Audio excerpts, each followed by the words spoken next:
The hallway light flickered the way it always did when the building settled into evening. Not quite broken, just unreliable enough to make everything feel slightly off. And Clara Whitman stepped out of her apartment with a trash bag looped around her wrist and her phone glowing softly in her palm. Her mind already drifting toward dinner plans and the quiet comfort of routine, when a sudden thud near the stairwell interrupted her thoughts, followed by the unmistakable scrape of something heavy losing its balance. And she stopped, instinctively alert, to see a man crouched on the carpet amid a small disaster of tipped boxes and scattered books.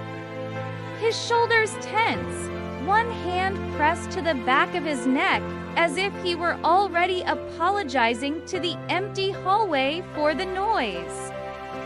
A floor lamp leaning at a dangerous angle beside him, threatening to join the chaos. And Clara hesitated in that familiar way she had learned over the years. The pause where she decided whether to stay invisible or step forward. A choice shaped by past moments where reaching out had cost her more than it gave back. But something about the man's posture, the way he stared at the fallen books with quiet frustration rather than anger, made her move before she could talk herself out of it. Her voice gentle when she commented that at least gravity had spared the lamp, and he startled slightly, looking up with an expression that was polite but guarded. Dark hair falling into his eyes like he had already run his hands through it too many times. And when he replied with a dry comment about losing a battle with physics, she smiled without thinking and knelt to help.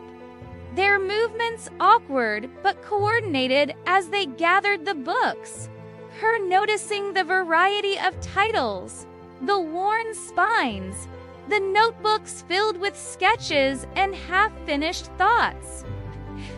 And when she remarked on how much he read, his answer came easily, self-aware and lightly amused. Something shifted when a framed photo slipped from the stack and landed face down.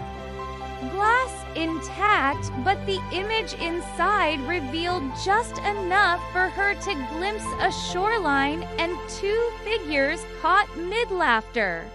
And the way his hand moved too quickly to cover it told her more than the picture ever could. So she looked away, offered her name, and when he said, "Ethan," their fingers brushed briefly a contact. So small it should have meant nothing, yet the pause that followed felt heavier than the boxes around them. Both of them pulling back at the same time as if startled by the awareness of the other. And after a few polite words about the building, quirks, and a half-laugh about unreliable heaters and complaining elevators, Clara lifted her trash bag again, telling herself she had done enough, that she didn't need to linger. But as she walked away, she felt his gaze follow her for a beat longer than necessary. And inside her apartment, with the door closed and the hallway noise muted, she leaned against the counter and wondered why a simple interaction had left her unsettled, replaying the softness in his voice when he had thanked her. The way it sounded like something he didn't say often, and later. Standing by her window with a glass of water she barely touched, she noticed the light across the narrow courtyard flick on in the apartment opposite hers, his apartment, and told herself she was only curious, only registering a change in her environment. Yet, she stayed there longer than she meant to, watching the faint movement of a shadow behind the curtains. While across the hall, Ethan sat among half-open boxes, turning the photo frame over in his hands before sliding it into a drawer instead of placing it on a shelf. A choice that felt symbolic, even if he didn't name it. His thoughts circling the fact that someone had stopped to help without asking questions, something that had become rare enough to feel almost suspicious. And when footsteps passed his door, he found himself wondering if they were hers, while Clara closed her blinds and scolded herself for letting her thoughts wander, reminding herself that neighbors were just neighbors. Yet a quiet, dangerous curiosity had already taken root, the kind that preceded change, and neither of them realized just how quickly small moments could stack into something larger. Like when the elevator stalled for a breathless 3 seconds one evening, the lights dimming just enough to make Clara's stomach drop as she felt the lurch before she heard it. Ethan standing beside her with a paper bag of groceries. His question light but edged with tension, and her calm reply about the elevator. As habit of dramatic pauses, easing the moment just enough for them both to laugh when it continued upward. The shared relief loosening something between them, leading to a spontaneous invitation for coffee that she accepted after a brief hesitation, telling herself it was harmless, that neighbors did things like that. And coffee turned into familiarity faster than either expected, into nods in the hallway that lingered into walking together without planning it, learning each other's habits in fragments, his black coffee against her overly sweet one, his late nights against her early mornings, and when the laundry room flooded one afternoon and residents gathered in. Clusters of annoyance. It was Ethan she saw barefoot on a chair, reaching for a shutoff valve. His dry comment about ruined evenings, making her laugh as they worked together to contain the mess. Damp and tired by the end, something unspoken hovering between them in the way he looked at her, as if he wanted to say more, but didn't. And later that night, when his message buzzed her phone about the internet being down and a looming deadline, she stared at the screen longer than necessary before offering her couch and Wi-Fi, telling herself it was practical, nothing more. And when he arrived, soaked from the rain, apologetic and tense, they worked in quiet companionship. The rain tapping against the window, her noticing the nervous bounce of his foot. His vague answer about stress, hinting at a life she didn't yet know. And when he admitted she had saved him, her shrug and comment about neighbors doing that seemed to affect him more than she expected. His reply about most people not doing so, settling heavily in the air, prompting her to wonder what kind of past made kindness feel unusual.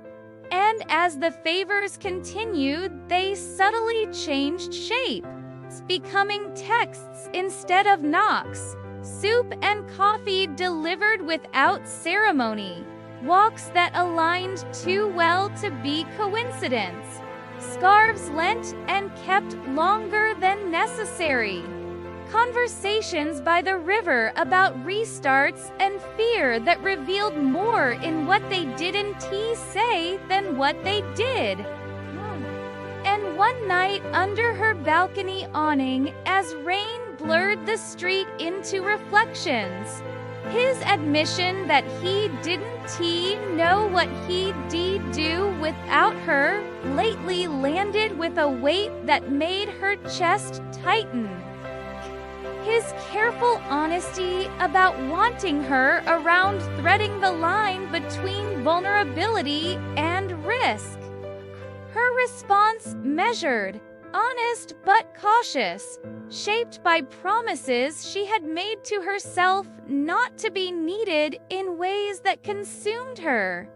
His acceptance of her limits easing some of the tension even as it deepened something else, and when she touched his arm lightly, the contact froze them both, a silent acknowledgement of how close they were to crossing an invisible line, and afterward, the space between them filled with things unsaid, with careful smiles and weather talk that didn't hide the shift until one quiet evening when his knock came softly at her door, her body reacting before her mind could. And she let him in, knowing the conversation they needed to have could no longer be postponed. His nervousness mirroring her own as he spoke about honesty and caring more than he should. Her admission of fear surprising even herself. The fear of being valued only for what she could give, and his gentle insistence that she was more than that he didn't want to lose her. The simplicity of the statement carrying more weight than any promise. His willingness to wait, offering her something she hadn't realized she needed, time without pressure, choice without demand. And when she told him that wanting connection without obligation wasn't too much, the relief in his expression felt like a shared victory, not a conclusion, but a beginning. And after he left, promising to see her tomorrow, both of them sat alone in their respective apartments, hearts racing, minds replaying every word and touch, aware that something fragile and real had formed between them. Built not on grand gestures, but on small acts of care and the courage to ask, to wait, to choose. And as the city hummed outside and doors opened and closed down the hall, life continuing indifferent to their quiet shift, Clara and Ethan lay awake with the same thought, circling them. That in a dim hallway and a series of ordinary moments, they had found something worth risking for. Something that made the idea of tomorrow feel a little less lonely, and even though fear and doubt still lingered, neither of them could pretend anymore that nothing had changed, because it had irrevocably, softly, like a light flickering and then staying on.